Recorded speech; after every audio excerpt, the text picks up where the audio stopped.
Okay, so magandang araw po sa inyo lahat mga kametal. So andito na naman tayo muli upang magbabahagi na naman tayo ng dagdag kaalaman at dagdag idea tungkol sa pagkakat ng ating elbow. Kung ano tayo magkakat ng kahit anong degree sa ating 90 degree elbow. Kasi yung ating elbow ay dalawa lang klase yung ating elbow. Isang 45 degree at 90 degree. So kung kailangan natin ng special degree gaya ng 80 degree or 60 degree, so kailangan natin mag-cut sa ating 90 degree elbow.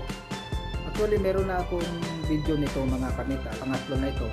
So dahil nga sa mayroon tayong isang viewers na nakapanood sa ating video na yon sa ating elbow about sa pag-cut ng kahit anong degree, so siguro hindi niya na-gets yung aking mga paliwanag doon. So kaya inulit ko para ma-explain ko ng maayos dito sa ating pagkakat ng ating mga degree sa ating elbow. So actually doon sa kanyang sinabi na nag-cut siya ng 12 inches na elbow. Doon sa kanyang pinanood siguro 6 inch na elbow yung aking ginawang example doon.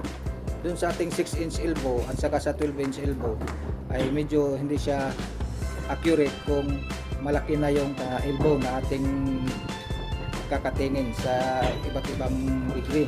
So kailangan natin mag-divide ng maraming division kung malaki na yung ating tubo.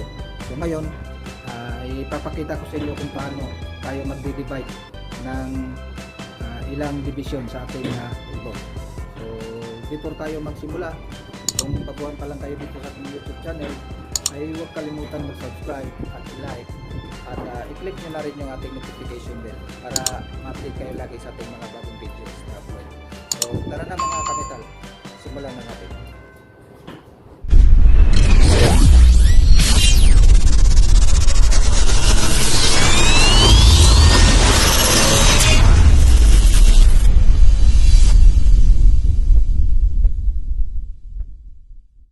Okay, so mayroon tayong example dito guys dahil wala po tayong available na 12 inches ngayon na elbow. So ang gagamitin natin is itong 6 inch. Ito, 6 inches to. So ipapakita ko lang sa inyo, ipapaliwanag natin ng isa para tindihan nyo ng maigi. Okay, so ngayon kung napapansin nyo, nag-drawing ako ng isang elbow dyan. So itong elbow na ito ay kaparehas lang yan ito dito sa elbow nito kasi long radius elbow ito. So kung itatapat natin yan dyan, ilalagay natin yan dyan, so parehas yan. So yan, so ito yung itong arc niya dito sa taas, nakatapat din yan sa arc niyan sa baba yan, at ito din sa ating dito sa loob na arc, at meron din dyan sa gitna. Yung sa 12 inches, assume na lang natin dito sa ating 6 inches. So dahil dito sa pagkakating ng ating mga degree, mga kametal, ay medyo mabusisi ito dahil nga sa kanyang curve niya, sa kanyang arc, mahirapan tayong kuha ng kanyang mga cut line, lalong lalo na pagka malalaking elbow. So dito sa ating 6 inches na elbow, pwede tayong gagawa dito, mag-divide tayo dito ng 4. Hindi natin i-divide ito ng 4, or yung kanyang outside diameter nito i-divide natin sa 2. Okay, so para yung kanyang line dito, marking lines dito is 4. So kung doon naman sa 12 inches, pwede natin itong hatiin itong kanyang outside diameter sa 4. So yung 4 niya is magiging 1, 2, 3, 4, 5. So magiging itong ating 12 inches para mas malapit yung kanyang mga line dito, hindi tayo mahirapan sa pag connect ng kanyang mga linya. Yan, so yun yung medyo matrabaho itong ating pagkakating ng ating elbow kasi kukuha tayo ng special elbow. Okay? Wala kasi tayong mga special elbow na available. So yung standard na elbow natin is 45 degree lang at saka yung ating 90 degree. Okay, so simulan natin. So ngayon itong ating 6 inches, assume natin na hahatiin natin ito sa yung kanyang outside diameter, hahatiin natin yan sa 4. Okay, So yung outside diameter ng ating 6 inches na elbow is 168. Okay, so kung hahatiin natin sa apat yan, so ngayon meron tayong isang circle dito na ang kasukat niyan is itong ating outside diameter ng ating 6 inches pipe. So 168 po yan yung kanyang outside diameter. So ngayon hahatiin natin yan sa apat. Okay, so yung ating 168, i-divide lang natin yan sa apat. So i-calculate natin yung ating 168, divide natin sa 4 equals, so 42. So hatiin natin yan sa apat, yung tag 42 yung kanyang distance.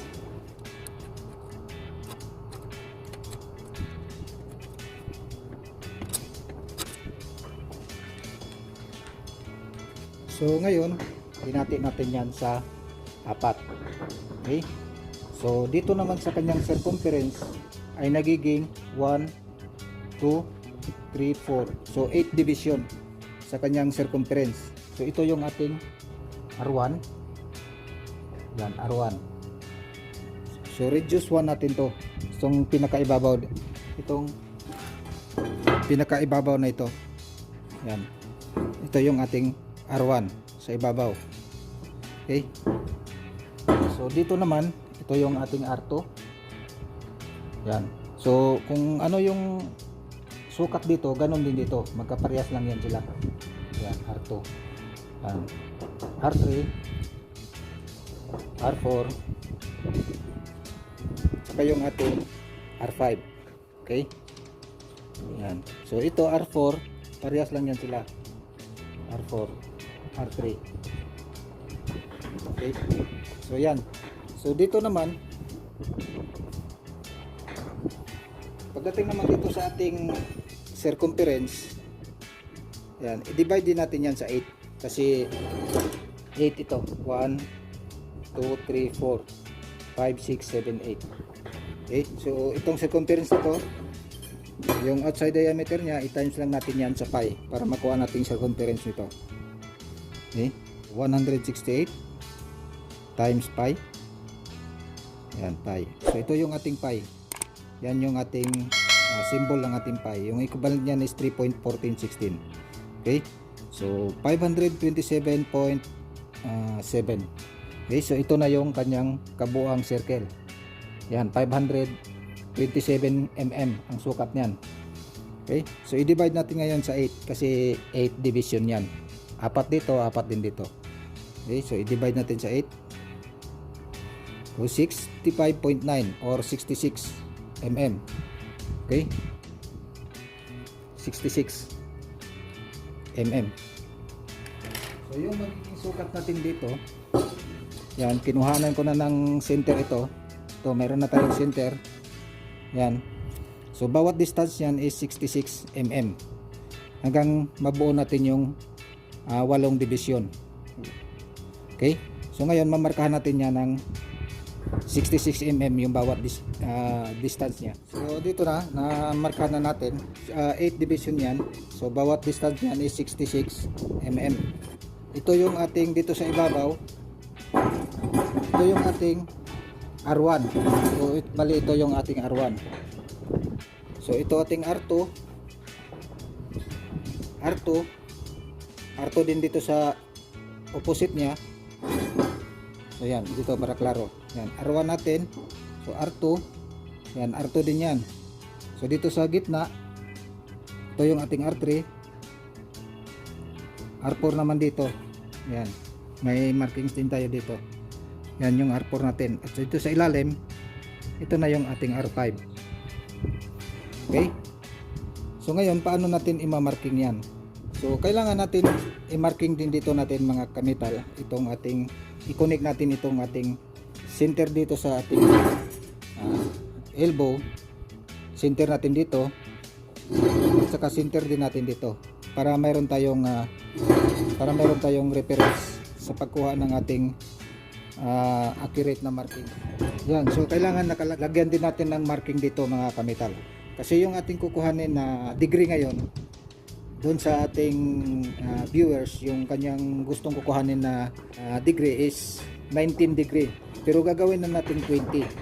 So dito lang hanggang dito lang marking. Pero naka-straight yan mga kametal. Kailangan konektado yan para accurate yung inyong pagkakating. So ayan. So halimbawa ito yung ating 12 inches na elbow. So kung medyo nalalayuan pa kayo sa distance niyan, pwede nyong dagdagan yung inyong mga division. Pwede nyong gawing 12 division. Ayan, dito sa ating 6 inches, so pwede tayong gagawa dito ng 8 division or 4 division. Yan, depende sa inyo. Ang importante lang dyan naman mga kametal is yung pagmamarking natin, medyo malapit yung kanyang distance para hindi masyadong malayo yung ating pagmamarking, kasi pagka medyo malayo na yan, mahirapan tayong magmarking at hindi natin makuha yung kanyang accurate na cutting o gaya ng 12 inches. So kailangan marami tayong gawin na division dyan. Okay, so ngayon sa pagmamarking naman natin dito, sa pagkuha ng ating arc, so halimbawa ito yung ating, so balik tayo dito sa ating elbow. So dito muna tayo kukuha sa ating, dito sa taas, bali sa taas nito. Yan.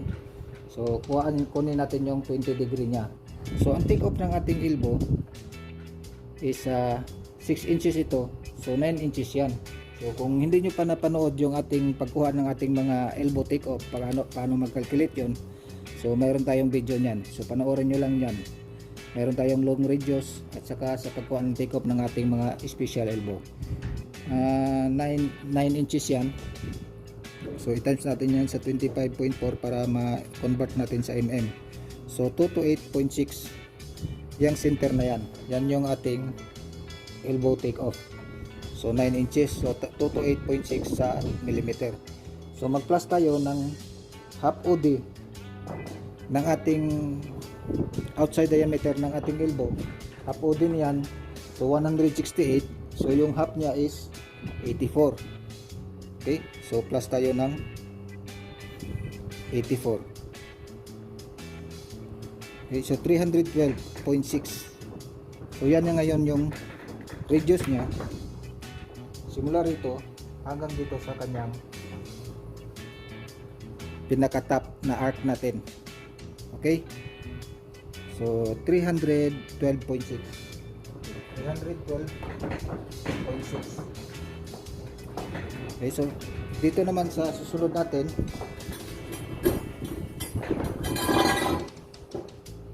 yan. So dito naman, ito yung ating 312.6. Yan, simula yan rito sa baba papunta dito sa taas. Yan yung 312.6. So dito naman kasunod natin yung ating R2. Ito yung ating R2. Yan. So ito yung ating R2. Ito yon. R1 natin, ito yung sa ibabaw. Okay? So yung R2 natin is bali dito yan. Kasi natin yan sa 4. 1, 2, 3, 4. Para nakaganyan na yan. So kukunin naman natin yung kanyang radius dito. Simula rito hanggang dito. Okay? So kukunin mo natin yung lahat ng radius niya para madali na lang natin pintahin yung sa pagkuha naman ng kanyang length ng kanyang arc sa 20 degree. Okay? Para makuha natin yung height dito, yung ating distance natin dito is 42 yung ating distance dyan. Sa yung kinuha natin, yung dinivide natin yung outside diameter dito ng outside diameter ng ating pipe, dinivide natin yan sa 4, yung 168 is 42. Okay, so ngayon yung ating 312 minus lang natin yan ng 42. Okay, so minus 42 na lahat yan, minus 42. So 270.6. 270.6.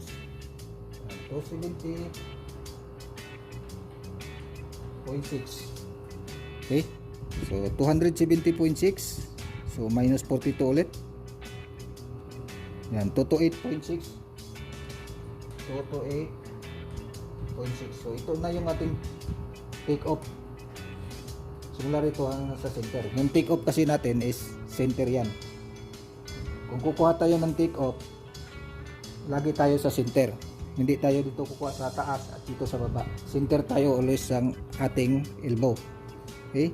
So 228.6 minus 42, 186.6.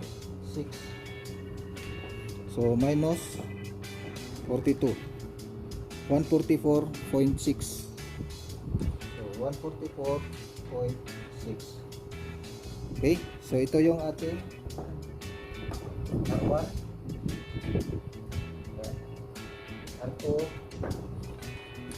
R3, 4, 5. Okay? So ngayon, calculate na natin, kuhanin na natin yung kanyang arc. So, ito lang yung formula ng ating arc length.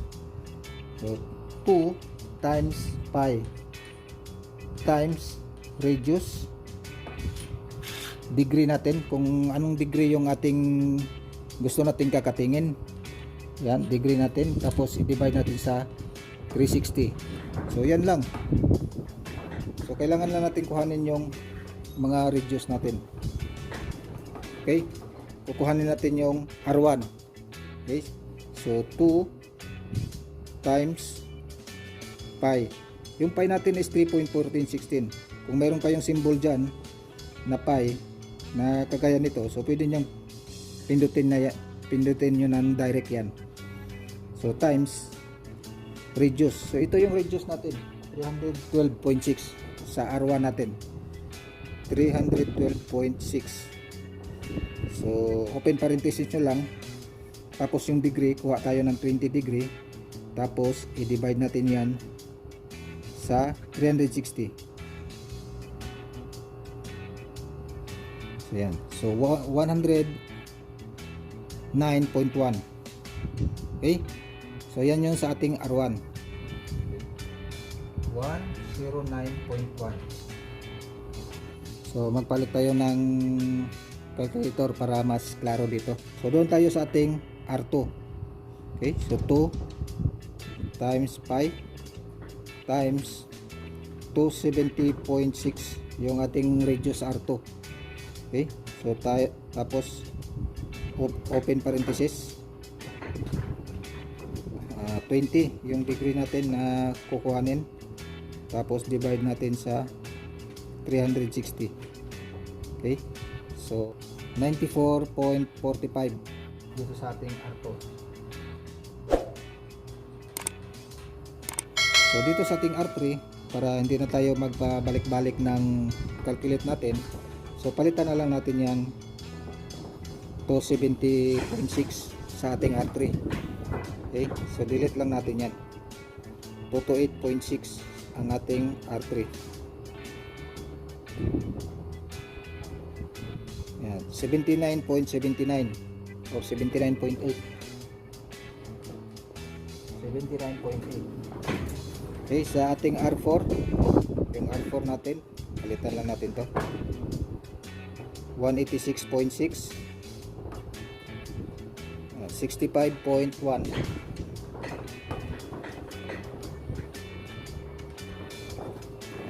Sa ating R5, sa last natin,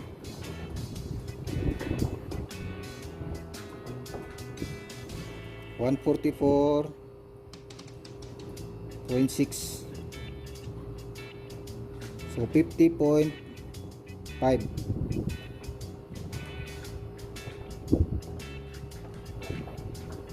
Yan na yung ating mga measurement sa ating arc length.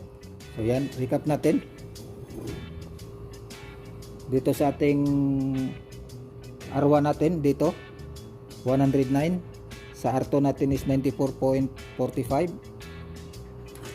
Dito naman sa ating R3, 79.8, 65.1 sa ating R4, 50.5 sa ating R5. So yung R5 natin dito na yan sa ilalim. Okay, so ngayon mamarkahan na natin. So 109.1 dito yung ating 1 R1 natin to. So simula rito, sukat tayo dyan ng 109.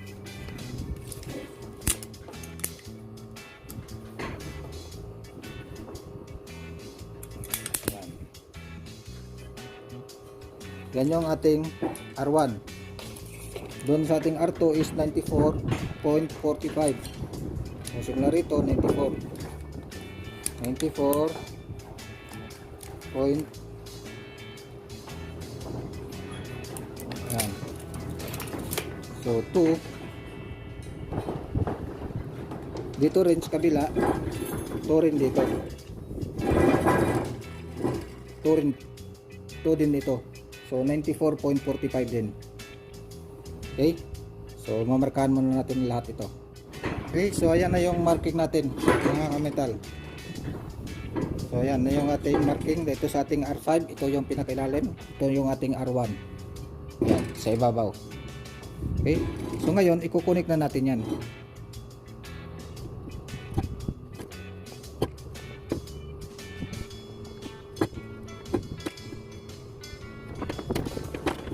So ayan na yung ating 20 degree, mga kametal. Yan. Yan. So kung ikakating lang natin ng grinder or cutting set, so mayroon tayong mga kunti-kunting diferensya, pero kunti lang naman. So kailangan maayos lang yung ating mga markings.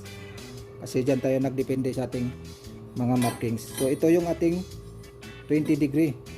Yan. So ito naman yung ating 70 degree. Kasi 90 degree lang naman ito. So matitira nito is 70 degree. So kung kukuha tayo ng 70 degree, 20 degree yung matitira. Okay? So ganyan lang yung mga kametal. Napakasimple lang yung ating calculation, kaya lang medyo mabusisi nga gawin. Dahil siyempre, hindi naman natin basta-basta kakatingin itong elbow na kukuha lang tayo tansyahin lang natin yung mga degree. So hindi natin alam yung mga calculation nun. So hindi natin makukuha yung saktong degree niya. So kailangan meron din tayong alam kung ano yung mga degree na ating kukuhanin at alam natin yung pag-calculate. Okay? So I hope nasundan ninyo mga kametal yung ating mga explanation about sa ating elbow. So pangatlong video ko na ito about sa pagcutting ng ating elbow. So hindi ko na ito uulitin. So I hope nakuha ninyo mga kametal. Okay?